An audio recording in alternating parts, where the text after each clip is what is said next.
अनुजा जी जबलपुर से। राधे राधे। राधे राधे महाराज जी। महाराज जी, रामचरितमानस के अनुसार काकभुसुंडी जी जब गरुड़ जी को कथा सुना रहे हैं तब लोमश ऋषि के श्राप के प्रसंग में बताते हुए कहा है कि निर्गुण रूप सुलभ अति, सगुण जान नहीं कोई, सुगम अगम नाना चरित, सुनि मुनि मन भ्रम होई। हाँ, महाराज जी, देखो, निर्गुण तत्व का जब हम ज्ञान प्राप्त करते हैं तो सांख्य योग के द्वारा हम उसको सहज में जान सकते हैं।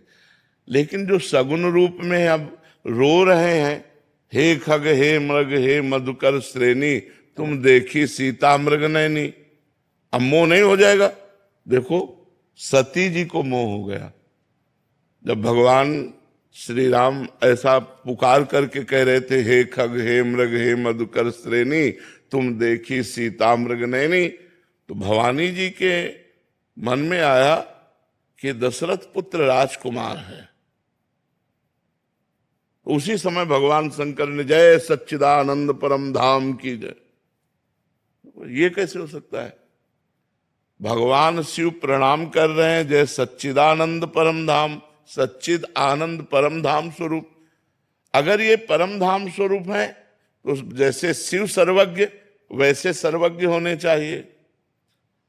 अगर ये सर्वज्ञ होते तो ये पूछते क्यों, हे खग हे मृग हे मधुकर श्रेणी, तुम देखी सीता मृग नैनी? अगर सर्वज्ञ नहीं तो शिव जी ने सच्चिदानंद कह के कैसे प्रणाम किया? अस संशय मन भयो अपारा। भगवान शंकर ने समझाया, सुनो, ये लीला कर रहे हैं, मुनि धीर जोगी विमल संतत मन से जिनका ध्यान करते हैं, ये परब्रह्म परमात्मा है। लेकिन सती जी के मन में बात शिव जी की जमी नहीं कि अगर परब्रह्म है तो हे खग मृग हे मधुकर श्रेणी, ये क्यों? भगवान शंकर ने कहा, जो तुम्हारे मन अति संदेहु तो किन जाय परीक्षा ले हो। गई और सीता का रूप धारण किया कि अगर ये राजकुमार दशरथ नंदन है तो देखते ही कहेंगे, आओ सीता मिल गई, आओ आओ सीते आओ। हे खग हे मृदु, जब रो रहे हैं तो देखते ही गले लग जाएंगे सीता, बस हम समझ जाएंगे राजकुमार है। लेकिन जो ही लता से निकली तो उनका दशरथ नंदन राम, हे भवानी आपको प्रणाम करते हैं, और आप वृषभध्वज भगवान शिव के बिना कैसे? कहा बहोरी, कहा ब्रख केतु, ब्रख केतु जिनकी ध्वजा में धर्म का चिन्ह है, विपिन अकेली फिरो के ये अकेले कैसे भगवान शंकर के बिना? सती जी कांप गई, क्योंकि तुरंत प्रणाम किया भगवान राम ने। सती जी कांप गई। अब देखती अनंत ब्रह्मांडों में अनंत राम, अनंत ब्रह्मा विष्णु महेश सब सेवा कर रहे हैं। ओ वैभव की चकरा गई, खोपड़ी आंख मूंद के बैठ गए। तो फिर देखा तो फिर वो ऐसे पूछ रहे, हे खग हे मृग हे मधुकर। वापस आ गई। भगवान शंकर ने कहा, कुछ परीक्षा ली? तो इतना भयभीत हो चुकी थी भगवान की महिमा देखकर, उनका कछु न परीक्षा लील गुसाई कीन प्रणाम। तो कोई परीक्षा नहीं ली, बस जैसे आपने प्रणाम किया था वैसे ही हम प्रणाम करके आ गए। भगवान शंकर ने कहा, ऐसा कैसे हो सकता है? मेरे कहने पर संदेह नहीं गया और वहां केवल प्रणाम करके चली आई, झूठ। तब देखो शंकर धरि ध्याना, सती जो चरित कीन सब जाना, शिव संकल्प कीन मन माही, यही तन भेंट सती अब नाही। जाओ, मैं तुम्हारा परित्याग करता हूं, आज से मैं पत्नी पद पर तुम्हें नहीं बैठा लूंगा, क्योंकि तुमने सीता का रूप धारण किया और सीता हमारी मां के समान पूज्य है। सबकी बुद्धि को प्रकाशित करने वाली देवी सती हैं। या देवी सर्वभूतेषु बुद्धि रूपेण संस्थिता, नमस्तस्यै नमस्तस्यै नमस्तस्यै नमो नमः। जब उनको सगुण चरित देख करके संशय हो गया तो और किसको नहीं हो सकता? इसीलिए काकभुसुंडी जी कहते, निर्गुण की महिमा समझना सहज है, लेकिन सगुण की महिमा। जब भगवान अपने सखाओं के साथ श्री बाल कृष्ण बैठे हुए हैं वृंदावन की कुंज में, कोई केला का पत्ता, कोई ढाक का पत्ता, ऐसे बड़े बड़े पत्तों में अपनी अपनी भोजन सामग्री निकाली। एक ने मुंह में छाछ डाली बड़ी मीठी, इशारा किया कन्हैया को मुंह से मुंह में ट्रांसफर। ब्रह्मा जी देख रहे ये परब्रह्म है। अहीरों के छोरा अपने मुंह की जूठन उनके मुंह में डाल रहे हैं, पहले कोई नहीं देता। क्यों? क्योंकि पता नहीं खट्टी हो, हमारे कन्हैया को खट्टी लग जाए।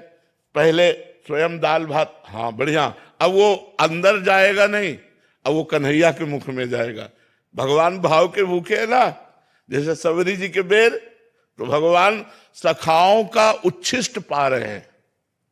हर सखा पहले माखन मिश्री जो भी है पहले पाके देखता है, स्वादिष्ट तो कन्हैया के मुख में देता है। ये बात देखकर ब्रह्मा जी को आश्चर्य हो गया, पर ब्रह्म कैसा? ये ब्रह्म है। उतने में किसी सखा ने कहा कन्हैया बछड़े तो बहुत दूर चले गए, बोले तुम सब पाओ, हम अभी ला रहे हैं। वही दाल भात का कवर हाथ में लिए हुए, बंसी फेट में खुशी हुई, बछड़ों को खोजने गए। ब्रह्मा जी ने सखाओं को गायब कर दिया, अपनी मायामयी नींद में सुला दिया। अब देखा कि बछड़े नहीं दिखाई दे रहे, तो चलो सखाओं को बताएं चल के, तो यहां है तो सखा गायब और उधर बछड़े गायब, सखा बछड़े सब गायब कर। भगवान ने देखा कि अच्छा ब्रह्मा तुम्हारी ये कला है। अरे है तो बालक लेकिन सबके बाप है, उन्हीं की नाभि कमल से तो ब्रह्मा पैदा हुए। अपने आप को भगवान ने उतने ही बालकों के रूप में, उतने ही छकड़े छीका छड़ी जो जो था सब भगवान बन गए, उतने ही बछड़े बन गए। 1 वर्ष तक स्वयं भगवान बछड़े बनकर, ग्वाल बाल बनकर ब्रजवासियों को आनंद देते रहे। तो भगवान की जो सगुण लीला है इसको जानना बड़ा कठिन है। परीक्षित जी को प्रश्न आ गया कि भगवान का अवतार धर्म संस्थापनार्थाय संभवाम युगे युगे। तो ये रात में बहुत सी नौ युवतियों के साथ रास परीक्षित जी ने किया। तब श्री सुखदेव जी ने कहा परीक्षित तुम समझे नहीं, गोपी नाम च तत्पति नाम सर्वे साम्य उच्चय। गोपियों के पतियों के और सबके हृदय में जो आत्मा रूप से विराजमान है वह स्व प्रतिबिंब विभ्रमा। जैसे बालक अपने प्रतिबिंब के साथ खेलता है, ऐसे भगवान अपने आप से अपने आप में खेल रहे हैं। तो बड़े बड़ों को भ्रम हो जाता है सगुण लीला देखकर, निर्गुण लीला में कोई भ्रम नहीं होगा, क्योंकि निर्गुण की कोई लीला ही नहीं। वो तो आत्मस्वरूप पर ब्रह्म परमात्मा स्वरूप है, उसका ज्ञान प्राप्त करो, इसमें स्थित। और इनकी लीला 6वां दिन है, छठी मनाई जा रही है और पूतना को मार दिया, 6 कोस का शरीर जिसका। अब कैसे समझ में आवे इनकी लीला है? जो परब्रह्म परमात्मा एक पैर अपना बढ़ाते हैं तो ब्रह्मलोक तक चला जाता है। वो नंद बाबा की ऊंची डेहरी में चढ़ने की कोशिश की तो हाथ आगे हो गए और पैर जमीन से उठ गए, तो बीच छाती में रो रहे हैं ऐसे उसमें। और नारद जी आए थे दर्शन करने, तो नारद जी ने देखा कि अरे ये रो रहे परब्रह्म परमात्मा। तब कहा भगवान हम पार कर देंगे। बोले तुम्हारे लिए ये नहीं कर रहा हूं, ये मैया के लिए कर रहा हूं। मैया रोए कस के, मैया दौड़ के आई और देखा कि लाला कष्ट में ऐसे गोद। नारद जी कह रहे प्रभु प्रभु आपकी लीला आप ही जाने, नंद की डेहरी नहीं पार कर पा रहे आप, और एक चरण बढ़ाए तो ब्रह्मलोक तक पहुंच गया। तो सगुण लीला को जानना अत्यंत कठिन है, निर्गुण को तो ज्ञान के द्वारा जाना जा सकता है।